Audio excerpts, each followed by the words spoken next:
with knowing how to access those resources. There was a lot of fear and anxiety as a result around that. And many times that meant that problems that maybe could have been addressed and handled while they were still small began to escalate in that atmosphere of fear and secrecy and so on. And then often we would find that even if law enforcement or children's services or organizations like that got involved, they were struggling to know how to best help and give input. And many times, unfortunate things have happened, such as law enforcement and the justice system deciding, for example, that communities can handle their own problems. We're aware even of multiple cases where domestic violence victims who sought refuge at a domestic violence shelter were actually returned to their abuser and the abusive atmosphere because the community had conveyed or others had conveyed to the domestic violence shelter that they did not want, quote unquote, outside interference. And so it was seen as culturally relevant and respectful to not interfere and to return victims to their abusers so that the community could deal with it. And we have faced an uphill battle in trying to educate some people, not all, thankfully, but some people, to understand that you never put the culture as a whole above the needs of the individual. And you would think that that would be very basic, but evidently it is not sometimes. So a better way seeks to equip caring people to prevent, recognize, and respond correctly to abuse. Originally, we started out largely focused on child abuse and quickly began to realize that domestic violence was very interwoven often with child abuse and that there was a great need for services there as well. Excuse And me, Hope, yes, ma'am. you do not have your slides up. Oh, that's weird because they're showing for me. Let me see what I can do to correct that.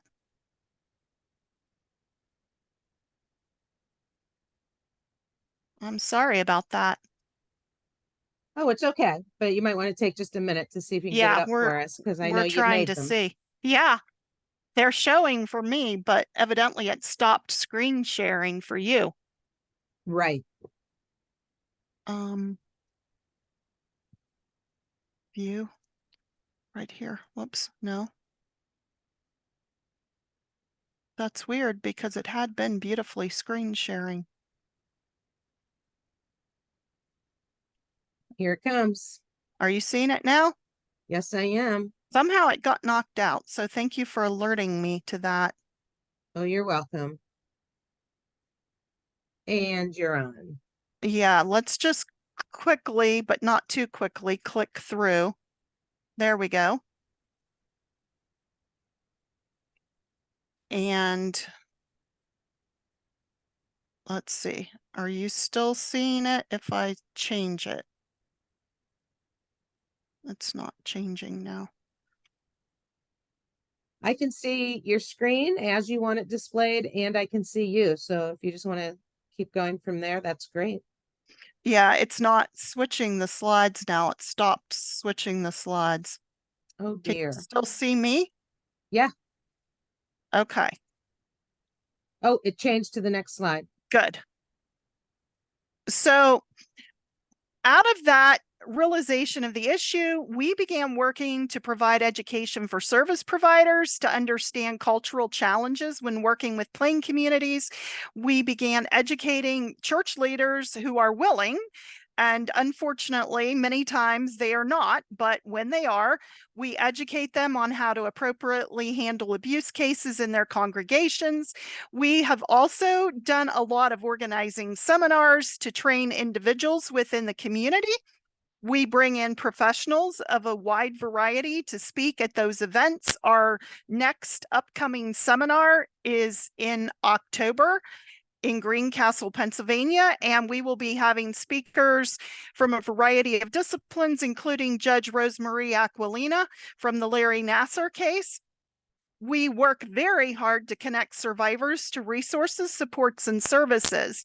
And that is done in a variety of ways and is sometimes easier than other times. But we take the time and effort to try to put the legwork and the research in so that the survivor does not have to expend limited emotional and physical energy doing that at a time where they may be struggling and overwhelmed. The other thing that has come out of all of this that we did not originally start out thinking that we were going to do, but we quickly became aware that it was really necessary, is we offer in-person support to victims in courtrooms whenever we are able to. We're a small organization and we cannot obviously offer support anytime there is a court case to anyone anywhere. However, we work really hard when we're asked to do that, to do so. And we have provided support largely in Ohio and Pennsylvania, but we have gone as far away as Montana, and we will be going next month to British Columbia for a case there. That is a little unusual, but the survivor has been a client of mine for over a year and has asked that we come because they essentially lost their community and church support when they cooperated with the law enforcement investigation of their abuser and the abuser of their siblings. So we will actually be going to British Columbia to support 6 survivors when the abuser is sentenced. Originally, we had been asked to come for the trial, which was anticipated to be a 7-day trial. And at the last minute, the perpetrator pled guilty in a plea bargain. So we were not there for that, of course, but we will be going hopefully for the sentencing. We also network with professionals from a variety of disciplines to provide seminar attendees with best practice information when we do our trainings. We also work very hard to create a survivor-friendly environment at seminars. We quickly realized that even though we were not originally structuring our events necessarily for survivors, many times survivors were in attendance in fairly large numbers. And I'm happy to say that from the very first event, we provided support for them in the form of growing coloring sheets, plenty of snacks and drinks, comfort food, things like that. And that has continued to expand. We also offered from the very first seminar licensed qualified therapists who were available to attendees at no additional charge. We had law enforcement presence, which many survivors have told us they find very helpful and comforting because many of them are afraid that their abuser will find out that there's an event like this and that they will show up.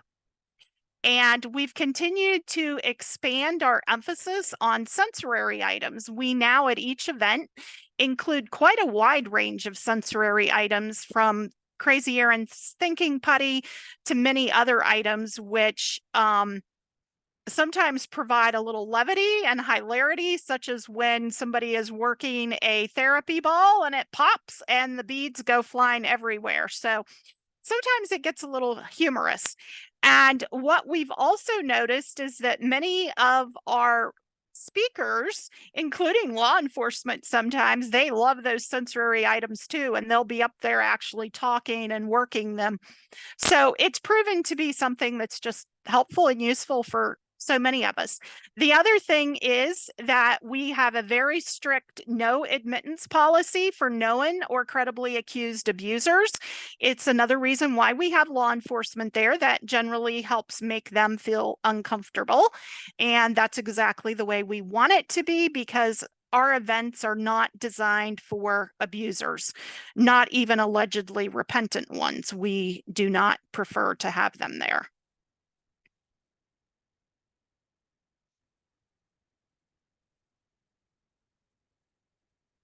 The other thing that I would like to talk a little bit more about is our victim advocacy and support. As I said before, we work very hard to connect survivors to law enforcement. Many times what we're facing is a survivor who comes to us and says, I was abused as a child about 10 years ago. I don't know where to go to report it. I'm ready to report. And so we end up helping research what the correct jurisdiction is. We work with law enforcement many times who help us figure that out. If we're not able to figure it out, because in some states it's more complicated than it is here, typically in Ohio. We connect survivors of domestic violence and sexual assault with DV and sexual assault centers and support them if they desire support through that process. We also network with child advocacy centers. We tend to do a lot of education to parents about the benefits of having their children forensically interviewed. Many people in the communities that we serve are extremely anxious about that and are often not ready to be cooperative until we provide additional education.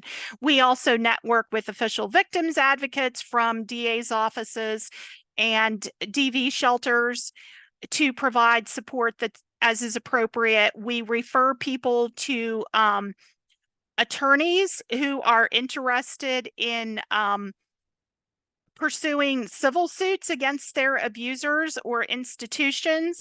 And we also offer resources, including books, websites, and information on other supportive and educational organizations. That is a large part of what I do in any given week. And it is what I feel very passionate about because I love education. Here is a survivor testimonial. I'm super grateful for what you do and how careful you are with whom you choose for the law enforcement, therapists, etc. at your trainings. As a survivor, safety is vital, and having respectful, helpful, kind supporters in law enforcement is really huge. And I'm going to let you read the rest of that yourself, but I'm just going to say that it has been such a joy to see the change in this survivor. As you'll note, she says, I'm amazed at where I'm at today just since April. And that is really true. She now speaks with confidence and determination in her voice, and she can tell me that she realizes now she's worthy of respectful treatment. She's no longer continually being re-victimized because she has formed a good relationship with one of the law enforcement speakers that we had at an event who has come alongside her and done a lot of mentoring. She's also stopped going to an unlicensed, self-appointed therapist, and I use that term lightly.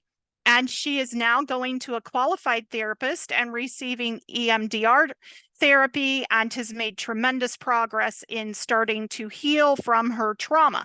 These are all things we had tried to support her and gently work with her for the last several years. And there was very little change until she attended 2 of our trainings in April and actually met some of the professionals and is now relating with actual professional people. So that's been extremely gratifying and encouraging, and I believe a good example of how our community kind of inclusive trainings work.